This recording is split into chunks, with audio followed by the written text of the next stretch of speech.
right?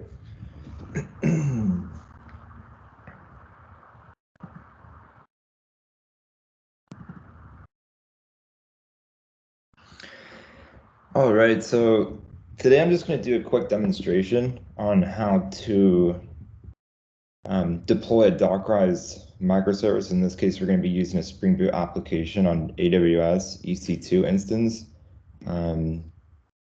There's different variations of this method. I'm doing one that consists of using Docker Hub to basically upload it or push it and pull it from your local machine and pull it onto the EC2 instance. Now there's multiple ways you can go about this. I found that this process might be a little bit more universally accepted.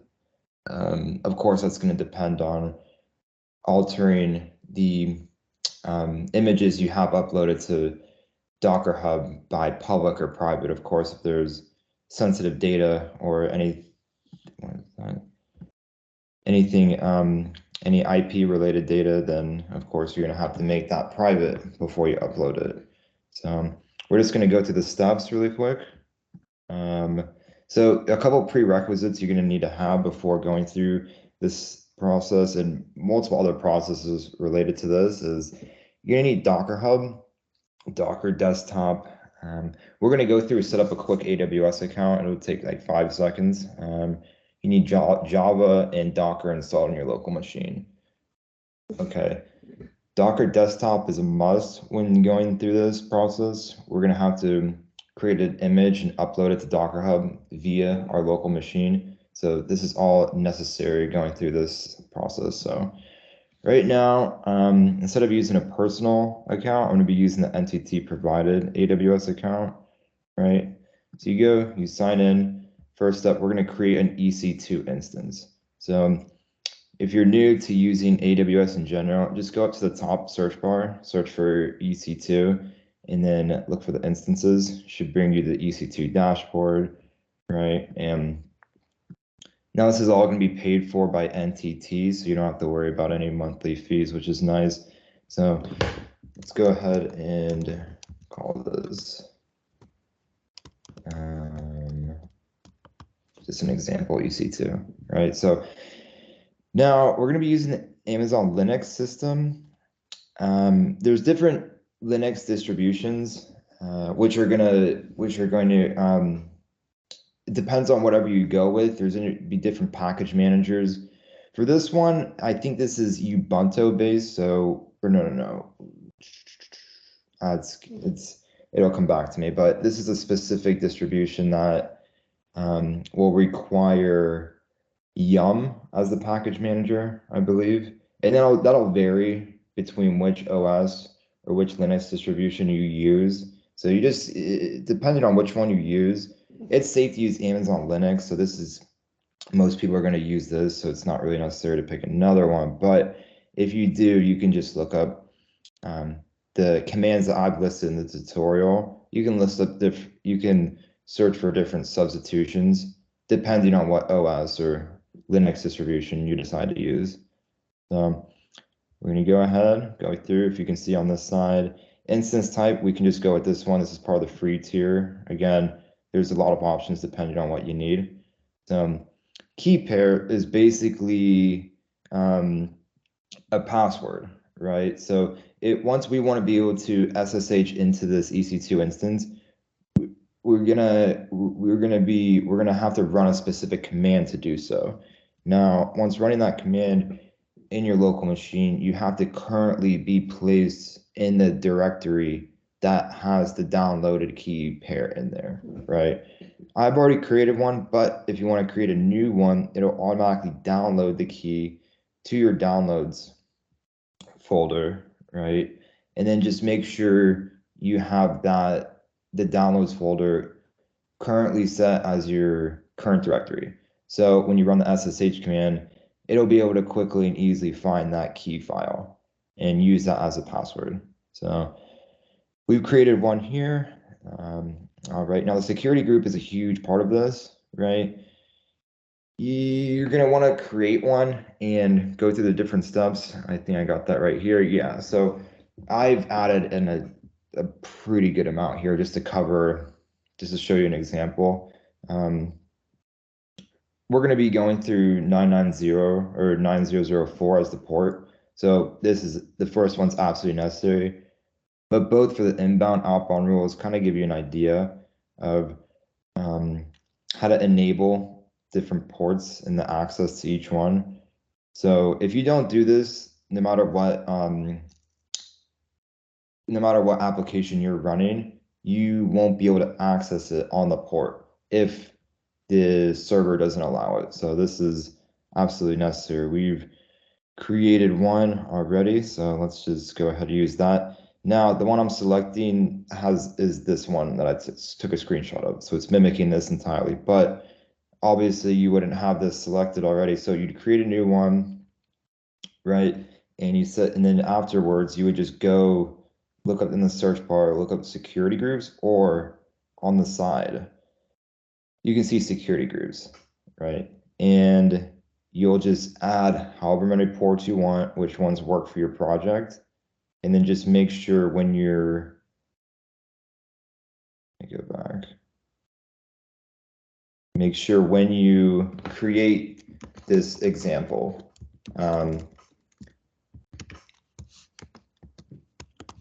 make sure that when you create this example, you just select the one that you made the changes to, just so when you run the program, it'll be fine. So the number of instances we're just going to run is just one for right now. Again, a good amount of these depend on the needs that you want out of your EC2 instance.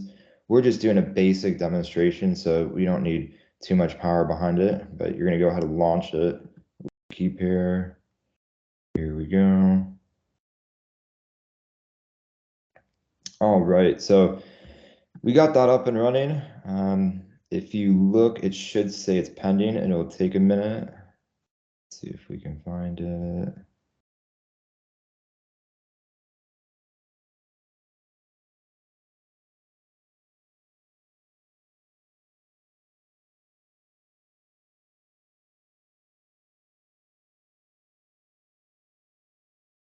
Okay. So right here, it'll take a minute, maybe it takes like 3-4 minutes. So in the meantime, you're gonna want to go ahead, create your Spring Boot app. This is gonna be an assumption that's already made before going into this, that you actually have an app created with different API endpoints that you could use to test, make sure that everything's running properly. So right now, in our controller file, we have essentially this is just gonna be like an API health test. And you could use Postman after this as well. We're going to be running it through we're just going to be using the provided URL just to see, just to test it. So this is going to be the API that we're going to be using, the API endpoint to get requests. So we're going to be using this just to return this string quote right back to us, and that'll show that everything's connected and working properly. So what you're going to want to do is, let me just delete this just to show you really quick.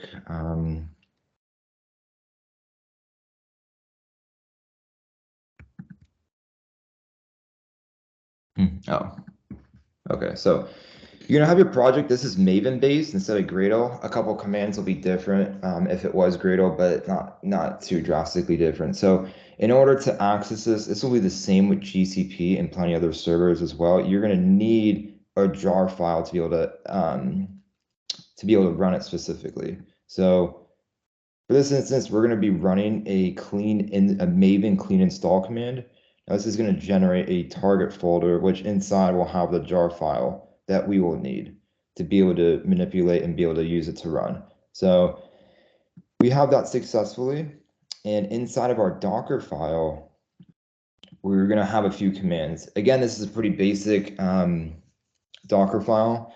It gets pretty complex. Of course, if you want to add more tools to your DevOps pipeline, you're going to want to have Docker Compose installed on your machine and create a Docker Compose file where you can kind of connect all the tools that you want to use and consolidate them all together. So it's everything runs more efficiently and can talk to each other pretty quickly. So right here, we got 3 commands. I kind of give it like a little demo or a little description for each command, right? So no matter what Docker file you have, it's gonna have these 3 commands automatically. You can add on to it depending on what additional uses you want out of your Docker application or anything that you want to containerize in general. So we have that created, the Docker file, and we've ran the Maven command to generate the jar file. So next we'll need to run Docker image. Before we SSH into the instance, we're going to run to our application that we were just at in IntelliJ, and we're going to start to create the Docker image. So you can name this whatever name you want. Let's just name it example entity for right now. It doesn't matter, whatever you prefer. Oh, hold on, just remember, we got to open up Docker desktop, or else you'll get daemon isn't able to, or yeah, you'll get a, let me just bring it up.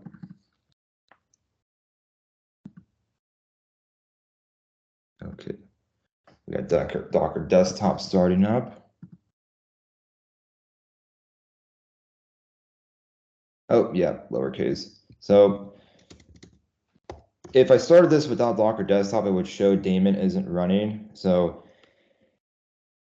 but with it running, up and running, it'll automatically build it successfully. Won't have any issues, right? So, and I'm running this on my local Mac machine. So there's gonna be a few differences to the commands depending on what OS you're running, but you can look up the substitution online. It takes a couple minutes or so, right? So we're gonna go ahead and just double check that image was created successfully, right? So I've been using it quite a bit, but if you look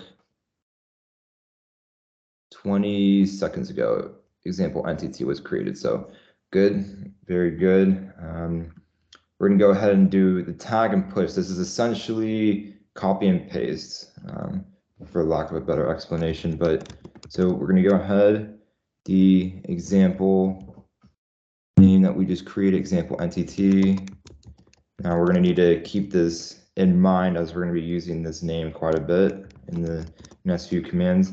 Latest.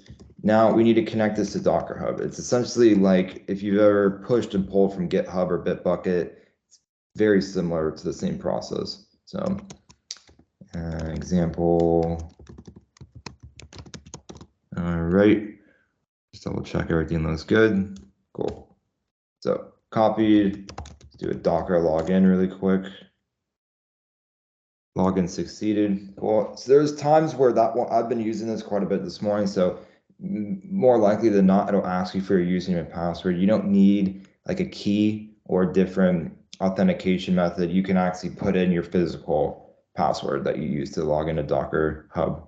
So you do that. Now let's run Docker push.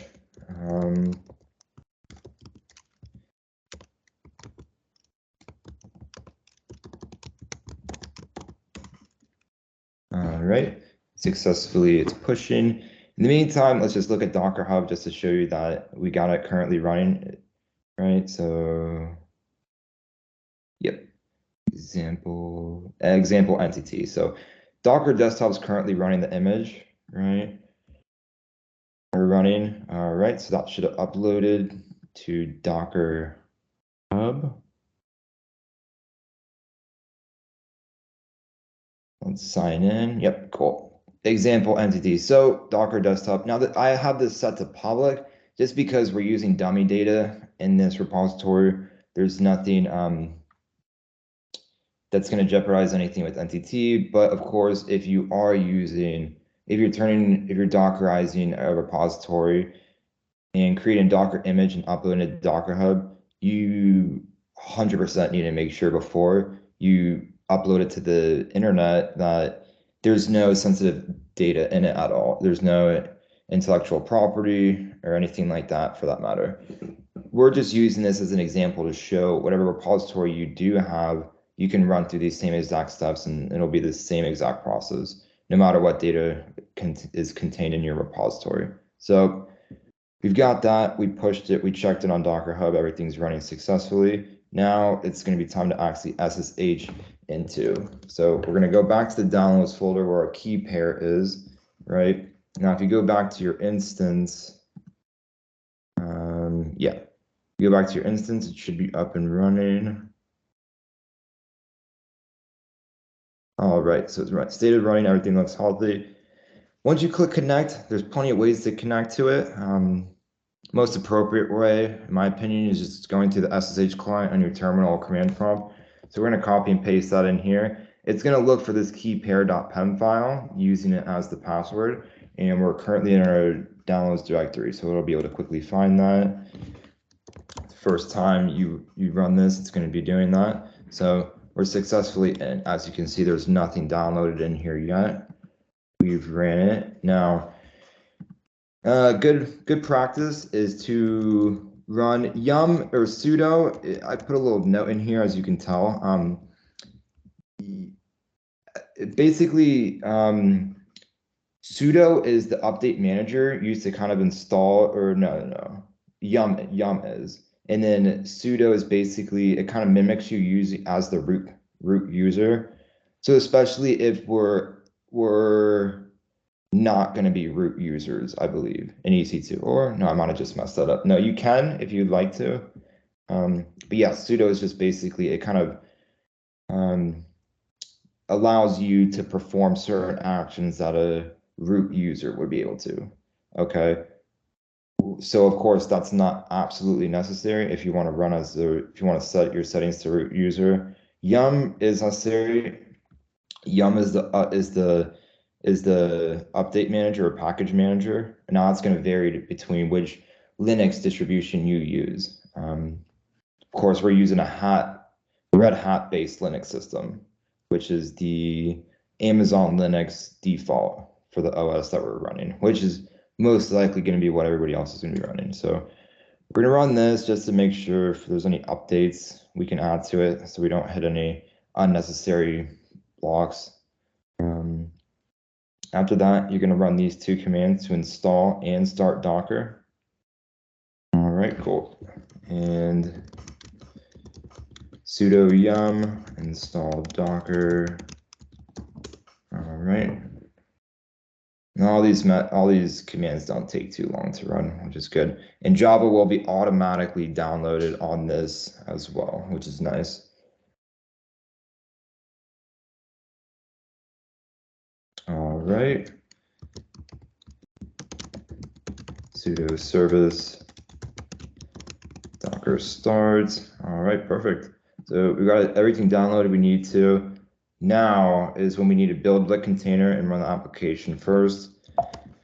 In order to do that, we're going to run docker run. Now this command is doing multiple things within itself. We're going to run the application, right? It's going to stick it to this exact port 8080 while pulling the image and creating a Docker container from Docker Hub.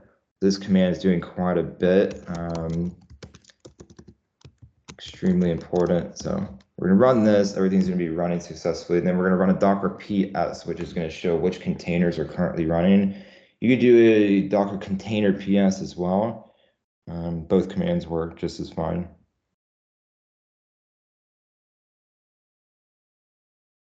And then this is going to take a minute or two. All right, cool. And then sudo docker ps. As you can see, the container was created successfully. The command that it ran, the java jar boiling, was the exact command right here that we put on our Docker file. So when it ran the Docker file, right? And it stuck it on port 8080. So there you go, up and running. And for further measurement, you can check the Docker logs.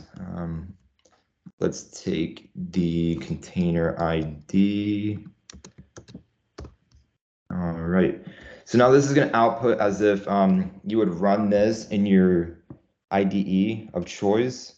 It's going to show you the Spring Boot output. It's going to show you Which endpoints are exposed? Tomcat started on 8080 successfully. All right, so everything is up and running and healthy. So last step, you're going to want to go back to your instance that you're running, right? Now you can take the public IP address or the DNS.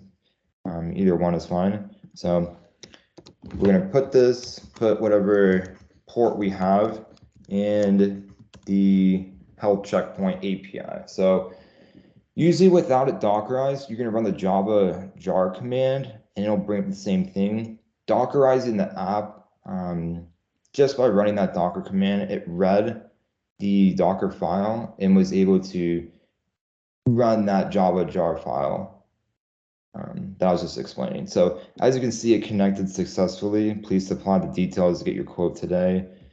You should be able to see that exact same string message right here. All right, so, and then again, you could run this through Postman as well, just to test. Either way is fine. This is a GET request. There isn't a, you could do the same thing on Postman, but yeah, and then I've put in a couple other helpful Docker commands as well. Docker ls, of course, shows you the current running ones. If you want to free up space on the port and have another application run off that port, you can do Docker ls or container ls. It shows you the Docker ID and do stop that ID, or you can go a step further and remove it. So to kind of free up space entirely. All right, so these are going to be pretty useful commands to know. But yeah, that's the demonstration. Did anybody have any questions?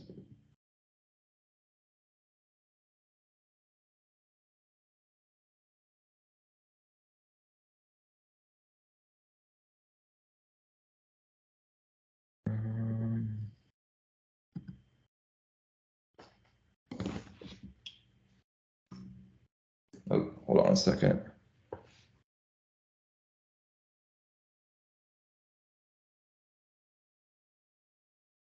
Hey, Nolan, can you hear me? Yes. Okay. Yeah, Joseph, we can hear you. All right, perfect. Yeah. Hopefully that was pretty descriptive and everybody got a little bit out of that. I'm gonna throw up the recording in the Teams chat as well as the PowerPoint presentation so you can go through it. And yeah, that's pretty much it. And hopefully if you decide to use Docker at AWS, that helps a little bit. Process might be different depending on what you need, but yeah, generally speaking, that should help out a little bit. Great, Joseph. Thank you. Yeah, no problem. Let me stop the recording.